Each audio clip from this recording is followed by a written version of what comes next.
You see this guy here staring back at you? Yeah? That's your toughest opponent. Every time you get into the ring, that's who you're going against. I believe that in boxing, and I do believe that in life. If you don't believe it, this body can't do it. If you believe it, this body is unlimited potential of what it can do.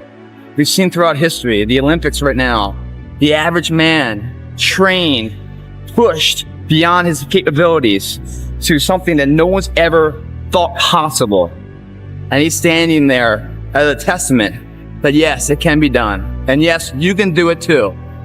If you stop getting everything confused inside, allowing all these excuses to come in saying, oh, I can't do this, I can't do that. You can do it. Why would you ever say you can until you go out there and try it? I've lost in kickboxing, I've lost in boxing, I've lost in life, I've lost in love, I've lost in family. Like life is, you don't just win all the time. It's wins and losses. So you roll with the punches. I know I'm going to do it. That's the haunting part. It's going to happen. It has to happen. And that's a fact.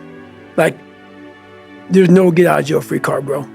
None. Like, that is a life that I don't know. There's no losing, only learning. There's no failure, only opportunities. And there's no problems, only solutions. So to me, what failure is the mother of all success. If it wasn't for Michael Jordan getting cut from his 9th grade basketball team, he wouldn't have became Michael Jordan. Remember that the pain right now will absolutely pay off in the future. And the capitulation and the conceding defeat to weakness, that will absolutely result in the pain of regret and remorse later. You know this to be true, so don't allow it. Remember the feeling of victory that comes from doing the right thing, the hard thing. Remember that feeling, and then go get it done. What makes it hard is your lack of belief that it can happen for you. The fact of it is, though, it's very doable. See, but you got to change, though. If you keep doing what you've been doing, you're gonna keep getting what you've been getting. So if you're at a place in your life and you ain't happy with it, you have to change some things. But you have to make a conscientious decision that you're going to change. And it's not dependent on anybody else. It don't matter what your mama think. It don't matter what your coworkers think. It don't matter what your siblings think. It don't matter what your children think. It don't matter. Wait when things go completely to pieces, when things are the worst, when your very best deal falls apart and your rent is late and you're tired and you're sick and everybody is mad at you and your car doesn't work, then it's the person that picks themselves up and says, nothing is going to stop me. You know, the best quality in the world that you can develop, and I give it to you because I made it my life's habit to develop this quality. I hope I've got it, I don't know for sure. But the quality is to develop the quality of being unstoppable. Develop the quality of being unstoppable. Say in yourself that no matter what life throws at me, it'll never stop me. No matter how rough it gets, I will never quit, and nothing will ever stop me. Make the decision that you can be tired, you can be worn out, but nothing is ever going to stop you. That's a wonderful decision, because then no matter what life throws at you, you pick yourself up and you say, okay, give it your best shot, as Fonzie says.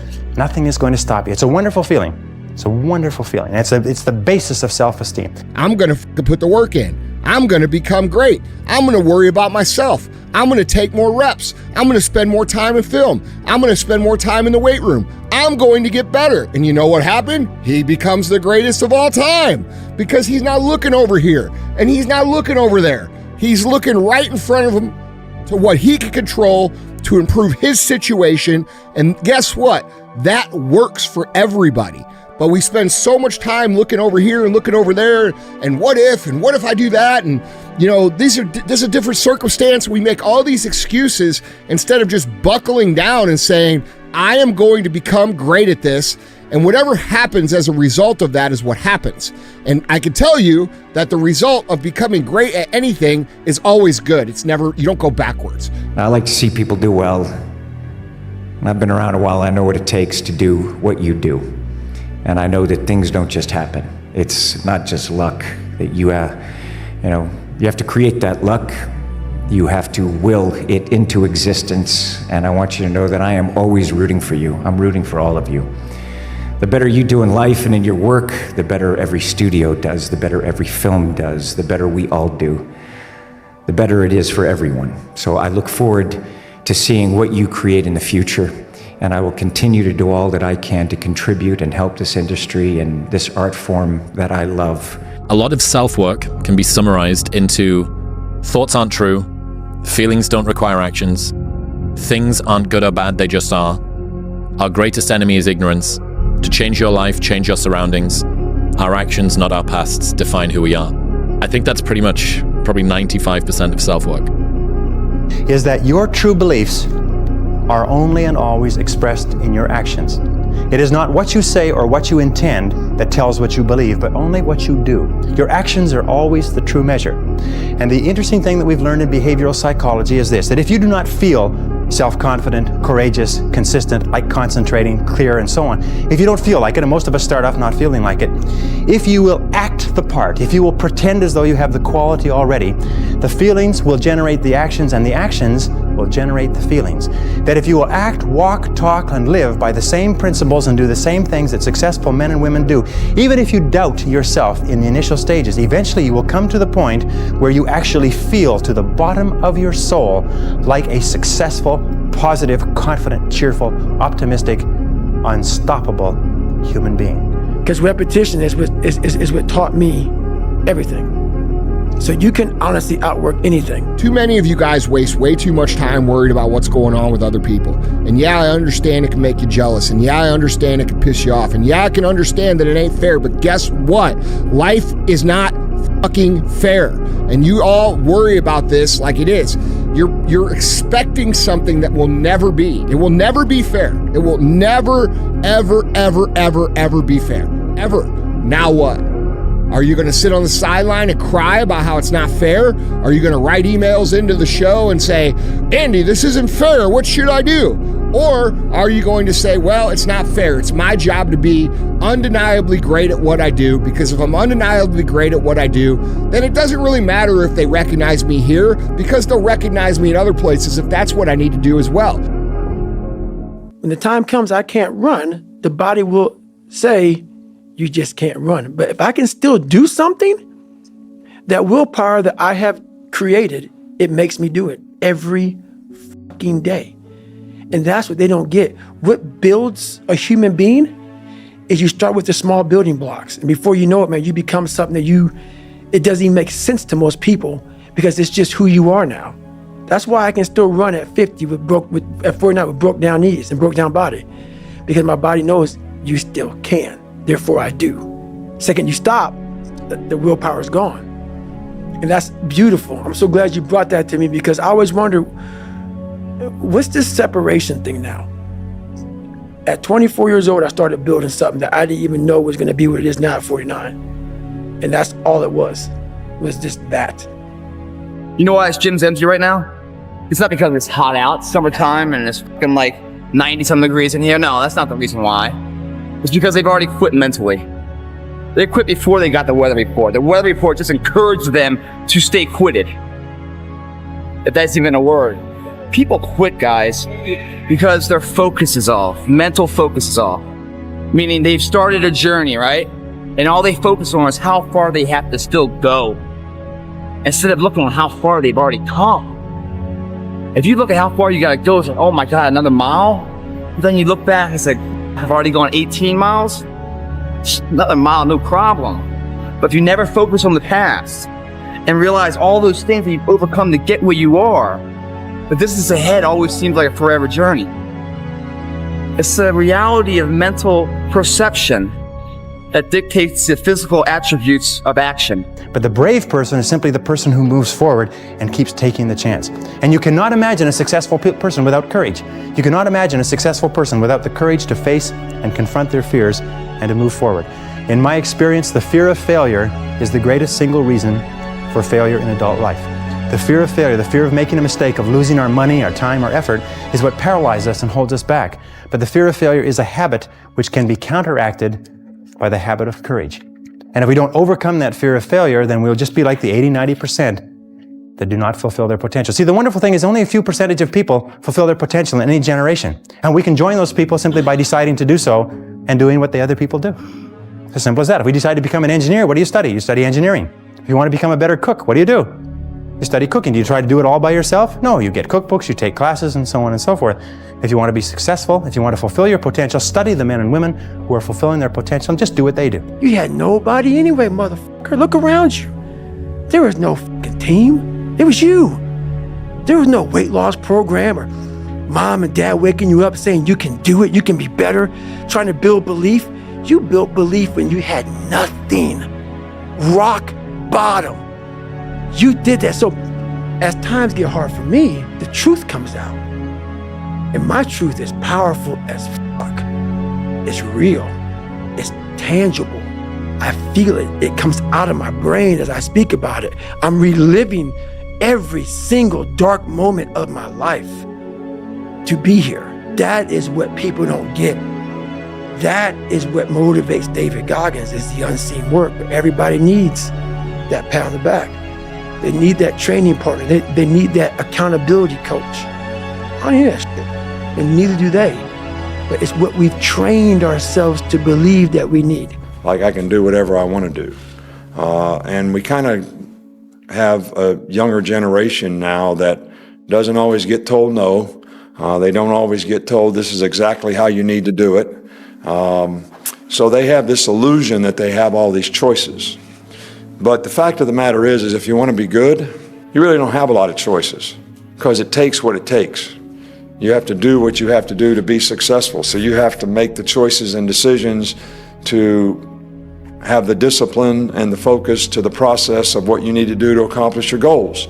And all these guys that think they have a lot of choices are really, sort of sadly mistaken. And I think, as we all have done with our own children, they learn these lessons of life as they get older. And sometimes the best way to learn is from the mistakes that you make, even though we all hate to see them have to make them. And we don't really condone it when they do. Ignorance is the only evil, and therefore knowledge is the only good. And so most atrocities, if we define them that way, that humans inflict on one another comes from ignorance. We don't know something about the other person or the other party. And if we had absolute context on why someone does what they do, if we lived their life, then we would have absolute knowledge on it, and then we would be them.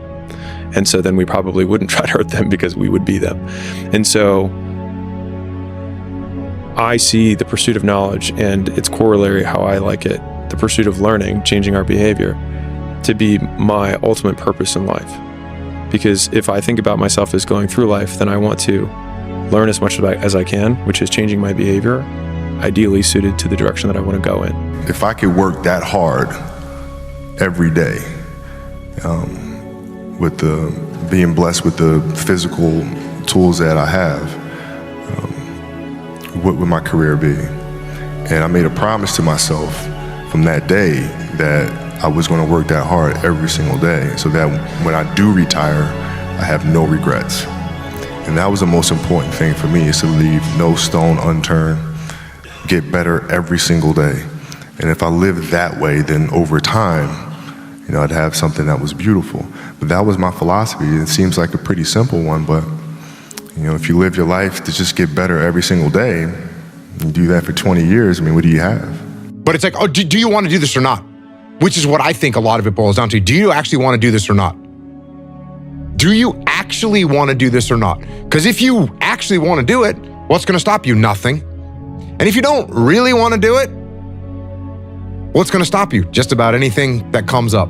Just about any obstacle that gets in your way becomes an excuse. It becomes a reason. It becomes a rationale for not proceeding down that path. And this is interesting too. When you talk to people that went to SEAL training that didn't make it, most of the time it's some reason. There's a medical reason. There's a family problem. There's very few people that look at you and say, oh, I quit because it sucked. Which is what happens to the vast majority of people. The vast majority of people that don't make it through SEAL training, and by this I mean 80, 90% of the people that don't make it through SEAL training, they didn't make it through because they quit. Once you change one thing, your mindset, you can attack everything. And I find it fascinating. I'm fascinated because I'll be in these moments. I put these guys on some fucking pedestal. Yeah, which people do with you. They do with me, and they shouldn't. And I was this guy who was a piece of shit looking at these, oh my God, how are you guys this amazing? But once I worked my way up there, I said, my God, man, we can all compete, motherfucker. Let's go. So, do I like suffering? I like suffering in the way that is competitive, that brings out the absolute best in me and in everybody else. So like I want to see a man be defeated. I want to see a man get broken and say, fuck you. I love these men. These men I love, but there's very few of them. When somebody would start talking about why something was going to be hard, or why it wouldn't work, or how complicated it was, or what was going to make something so difficult, what we'd say is, we don't care about any of that. We don't care about any of that. Which is an awesome saying. People get so focused on why things won't work and what might go wrong. And if you're not careful, those things can really trip you up. And you can start to wonder if your plan is even feasible. Or you might get overly concerned with some possible contingencies, or you can start to overthink and overcomplicate things. And so many people spend so much time worried about what other people are doing that they never become great at what they do. And so it becomes a self-fulfilling prophecy, and the nepotism and the brother or the son or whoever's ahead of you stays ahead of you because you're so worried about what that person's doing and not worried at all about developing your own skill set. And this is what holds so many people back. So if I were you, I would have a come to Jesus myself and say this, well, it's not fucking fair. So how do I make it as fair as possible for me? Well, you make it as fair as possible for you by being great at what you do. And that takes you not looking at them, but looking at what it is that you do, how good you actually are, and making the adjustments to be great from the position that you are currently in. And if everybody did this, your career and your life and everything else would go much better. I failed, I'll go back to scratch. I'll use some positive motivation. I have like one day where I'm like fucking defeated. But I started realizing this is part of the process. This is part of the journey. I had to realize this is part of my process versus just saying, like I used to, I'm just not good enough. If I'm not good enough, we always say that, I'm just not good enough, and then we try something else. I'm gonna fucking make myself good enough. And that became my mentality. I'm gonna make myself good enough. And so I'm misunderstood a lot, but that's all it came down to. I made myself good enough. And the days I couldn't run that far, the next week, I would do 2-a-days. So on the running, if I ran a quarter of a mile, I wait a couple hours, it'd haunt me, bother me. I try to run a half mile the next time, same day. You can do more than this. If I had to walk, I had to walk. It just became just a process of grinding and grinding, and grinding is not even a good word for it. I don't want you to be a loser. I don't want you to be weak. See, I've spent most of my life helping people find their strength. This is where the action is, strength. And despite all of the things that we may disagree about, and all my friends who might say, Arnold, don't talk to those people, it's not worth it. I don't care what they say. I care about you. I think you're worth it. I know that nobody is perfect, I can tell you this firsthand. And I can understand how people can fall into the trap of prejudice and hate. Whether you grow up surrounded by hate, or get sucked into by some of Big Tech's algorithms that push you to the extreme, I can see how it can happen. I think all of us hold some prejudice, there's no two ways about that. And we have to fight it our whole lives. We are leaving a lot on the table. My book is called Can't Hurt Me. Why is it called Can't Hurt Me? Life isn't fair. We have to understand that. It shouldn't be fair. It's a trial ground, it's a testing ground. It's built to make us harder. It's built to make us as strong as we can, to test us, to drive us. So, mentality is the only thing that gets us through life. I was an underdog. We are all underdogs in life. Even the baddest person in the world should think that way. So you should always have I've never arrived mentality. And the can't hurt me mentality is no matter where you come from, the sewer or wherever you think you're from. When I got out of the sewer, I got to the road and looked around and said, can't hurt me. Nothing should be able to hurt you. If you believe that, it starts to become true. We know that day's coming. What we do right now, we'll ensure it goes our way.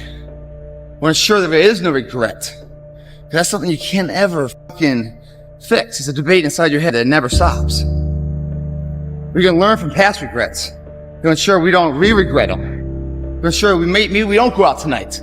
Maybe we stay in here, even else, no one else is here. And push you a little bit further. There's still work to be done. The party I might smile at tonight, the laughter I might be had tonight, is a huge distant second to the pride one feels of accomplishing their goals. And here, even though it's painful, it's joyful because I can taste it, I see it clear, I'm closer to it. A year will come with great honor, not great regrets. He said, if you think someone's ruined your life, you're right. It's you. Like, that's a mic drop, isn't it? That's such a great line. And, gratitude is the cure for that. There's a great definition of entitlement, which is where you are now and where you want to be. If you want to do something about it, that's ambition. Where you are now, where you want to be, if you think that's someone else's problem, that's entitlement. And I think if we're honest, there's always a little bit of that going on. Like, there's a lot of people in my industry that would, their career isn't where they think it should be. And I need to get a new agent. Really? You think that might be the problem? Give up that war. The war that you have to really fight is the war against yourself. You have to fight the war against yourself. Now, it's not easy to look in the mirror and to change your own life. It's hard as hell. You have to take responsibility. You have to learn new things. You have to feel uncomfortable. Good, because discomfort is how we grow. That's how we become strong. If you run away from discomfort and resistance your whole life, you will always be weak. Just think about the gym, for instance. Now, that's where I learned most of my lessons, right? The muscles only grows from resistance. You have to struggle. You have to build strength. The more I force my hands against that steel bar, the bigger the biceps get and the stronger they get. But I am saying that sometimes, especially with little things, little low-risk things that people are sweating the details on, like what workout of the day will produce optimum results? Or what heart rate is best for my cardio development? Or when will you be able to get the best deal on that piece of gear that you need? Or where should we go for dinner tonight? Or when's the most favorable time to get started? Or what's the most advantageous way to do whatever? Lots of questions you can ask yourself, and sometimes it's a good option just to say, I don't care about any of that, and go execute. You know what I'm sick and tired of, Harry? I'm sick and tired of having to eke my way through life. Sick and tired of being a nobody. But most of all, I'm sick and tired of having nobody. That all they can do is learn and come back bigger, better, stronger, because all it's going to do is lead you in the right direction. See, if you're always winning, then you don't really understand what it is to win. You got to take those losses. You got to take those hits. There's got to be the valleys, the peaks, the ups, the downs. In order for you to, when it does happen, you go, wow, qué rico.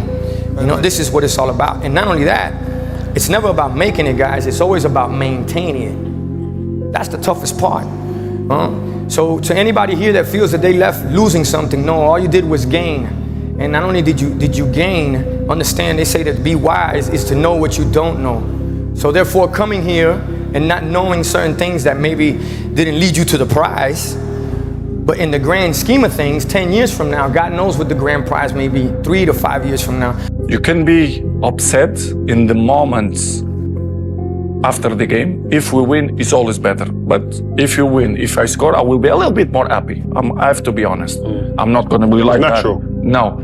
Or if you lost in the game, you have to show during this period or during that you are pissed. It's part of. But next day, I'm very capable and I learn that, listen, Cristiano, let's go. Life continue. Past is past, it's never come again. The present, it's the best gift that we have in our life. The present. Because you don't know that what's gonna happen tomorrow. You don't know. Yeah, I don't know, you don't know. So live the present. Those are the two outcomes. One will cause you some short-term gratification. You'll get to sleep a little bit more. You won't have to put out during a workout. You don't have to do this tedious task. You'll get some short-term gratification, but the long-term regret will be strong. And it will inflict pain on you. The other outcome is the positive outcome, is when you do what you're supposed to do.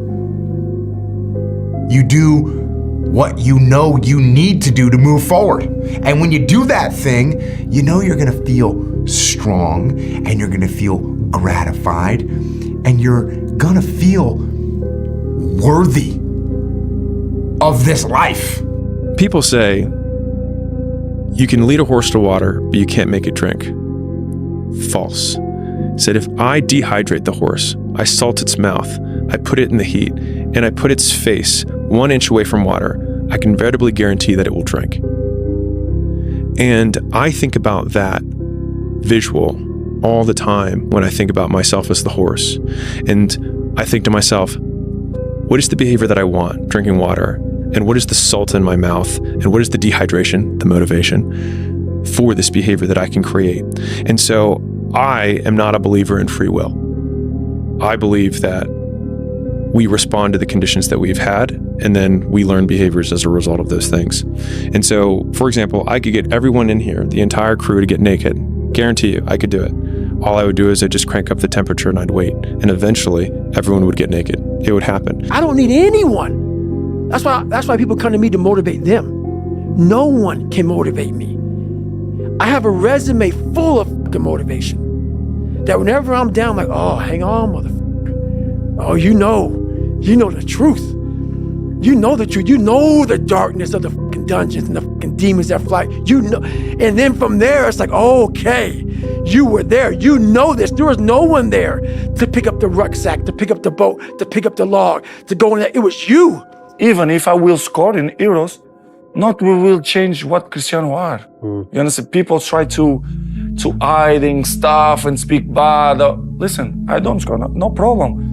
Tomorrow, I will play against the national team and I will try to score. If I don't score, next game, I will try to score. If Does that affect you though? So it doesn't affect you if you don't score goals? Are you the same person around a training camp? I'm always want to score goals. For me, it doesn't matter. Yeah. To play against France and to play against Etifak, for me, it doesn't matter. Don't change nothing. I'm out running at 2 o'clock in the morning, 1 o'clock in the morning, in the gym, long sessions by myself.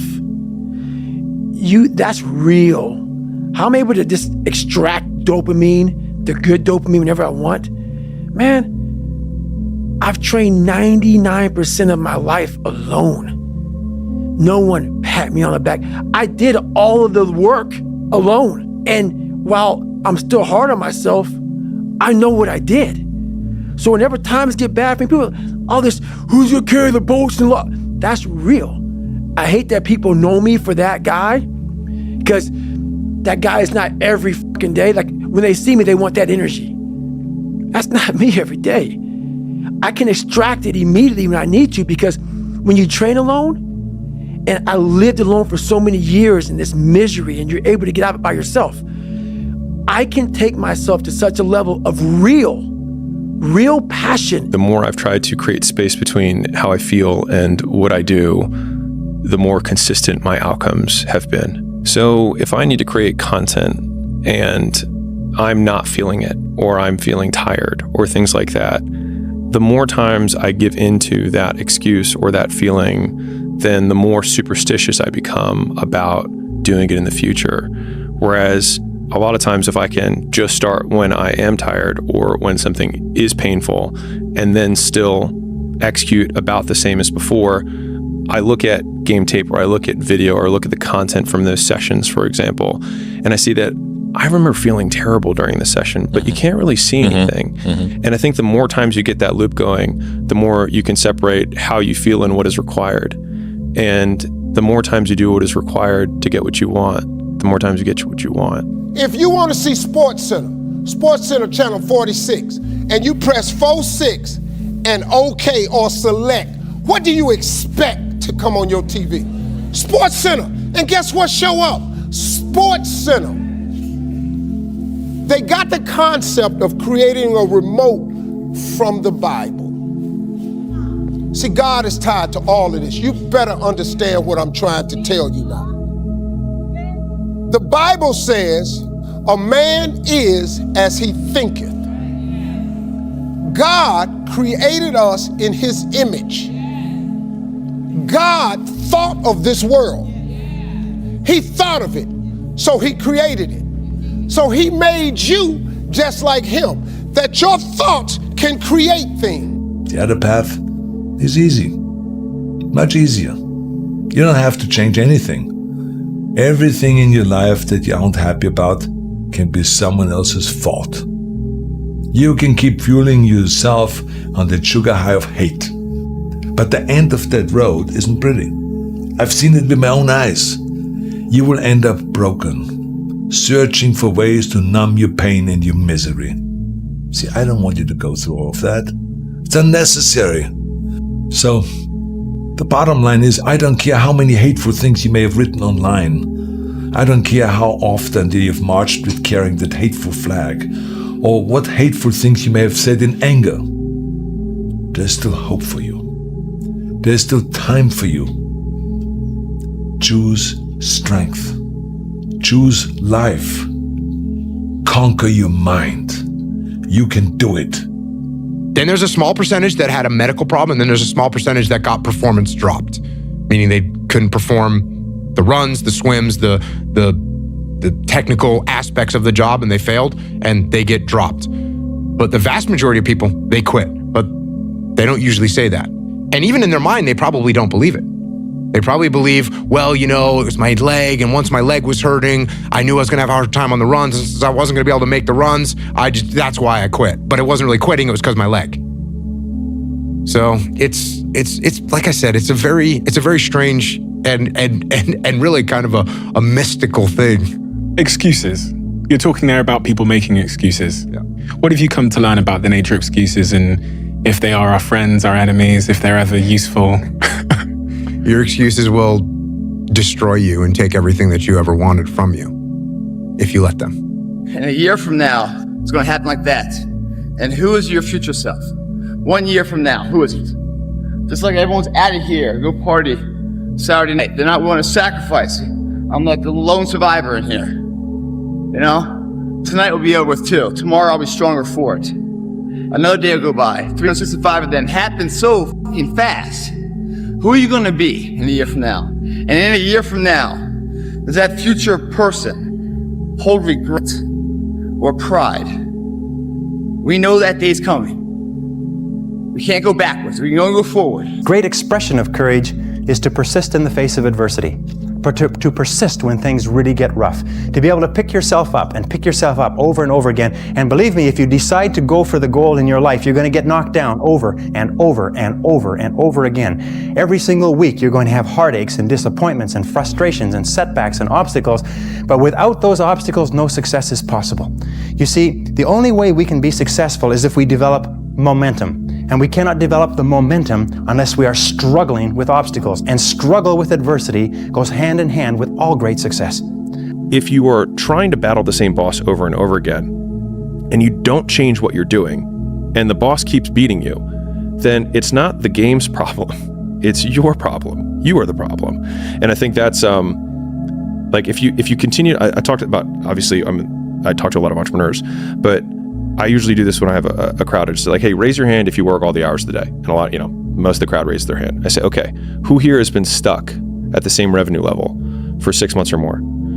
And then I say, keep the hands up. And like, honestly, most of the time, the same hands are raised. I say, you're doing the wrong shit. Like if you put all your inputs and the outputs haven't changed, then you have the same condition and the same behavior, and so you have learned nothing.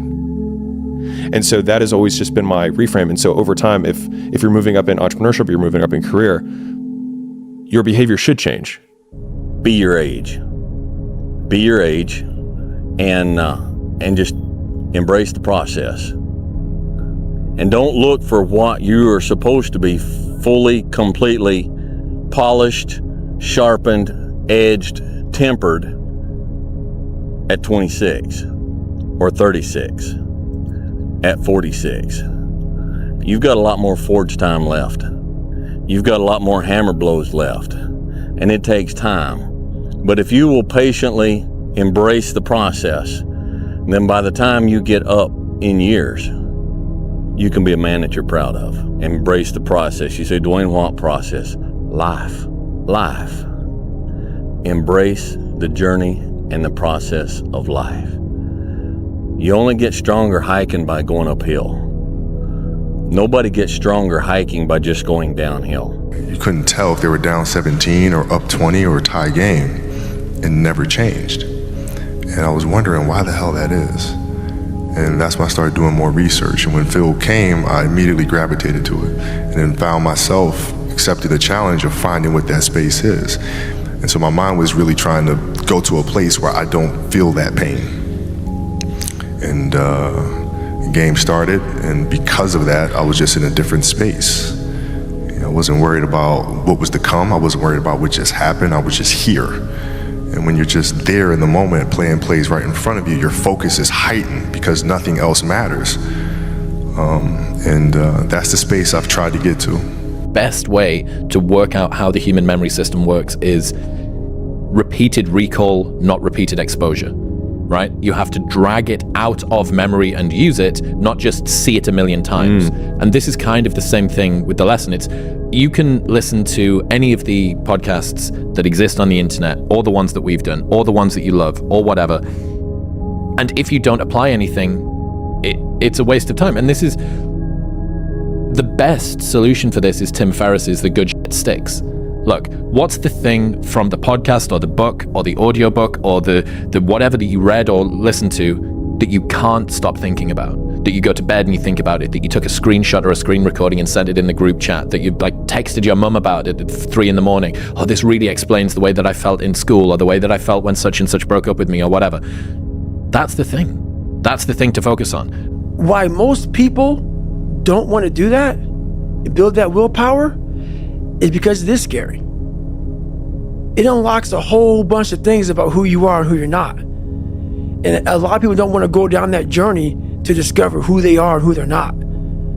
Because it's not a pretty journey. I mean, I've gone down it. It's not like I went down it once. I go down it all the time. And when you unlock that, and you can't just turn it off. Like people say, hey, well, how come you haven't retired yet? I built all this willpower. Do you think it's gonna let me just retire because my knees hurt? It's telling me every morning, I wake up like, man, my knees hurt, my legs hurt, my body hurts, but you can still run. So why aren't you running? If you can still run, there'll be a time when you can't lace them up anymore, but you can still run.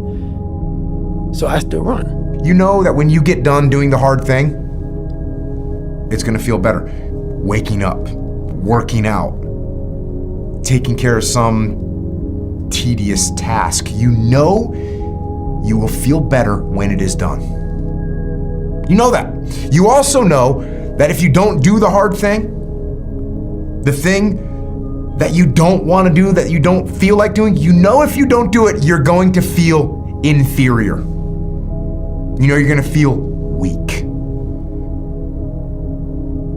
And that feeling, that horrible feeling, you know that feeling too. You know it. You know it's true. Everyone does a few reps when the burn starts and they stop. No one goes the extra mile and keeps going. Like no one's in here right now. Why? Because it's Saturday evening, everyone's going to party, no one's in here, just me. You know, no one goes the extra mile. The thing about traffic jams, guys, there are no traffic jams. in the last mile of the race. It's just you and your shadow. In the beginning, everybody's there. All the pretenders and the contenders. They're all there. But the last yard of life, the last mile of the journey, ain't nobody but you and your shadow. Traffic jams don't exist that far, because everyone else has already given up. That's what I like too, the mental concept. I'm going that far. I love the physical high of the burn being released. I love the mental high that I can improve myself. The goal is not to try and fit 10 podcasts into one set. It's to make this one as good as possible.